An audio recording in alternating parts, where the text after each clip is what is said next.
Infotech. Today we are going to talk about Dell Latitude E7450, some basic specs and overall review. So the spec sheet is Core i7 5th generation with Intel integrated graphics like 5500U and 8 gigs of RAM with 128 gigs of SSD storage.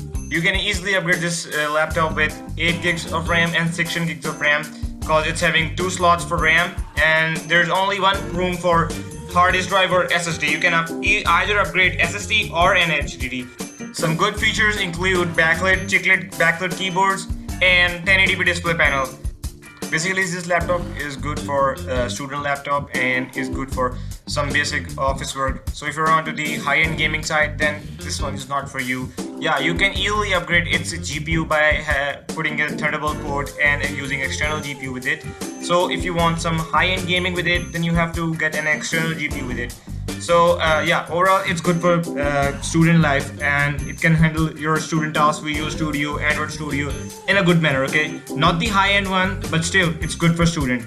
Major issues which I found with this laptop are heating issues. It heats up a lot when you're using games or using some high-end softwares.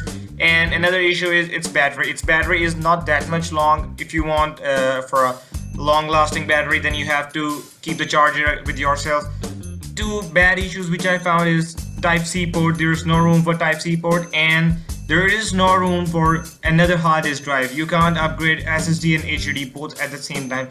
Still, it's good. It's having 14-inch 1080p panel, so all good. On the back we have LAN port, Thunderbolt port, fast USB port, HDMI port and another fast USB port and a charging port. Those 3 dots are the lights which light up when you're using Wi-Fi, SSD storage and batteries charging, okay? On the right side we have USB port, audio jack and a lock. On the left side we have heat drills and SD card tray. Down here we have speakers, removable battery and a charging dock. So that's all for today. If you like this video, go subscribe my channel, hit the like and subscribe button. Thanks guys.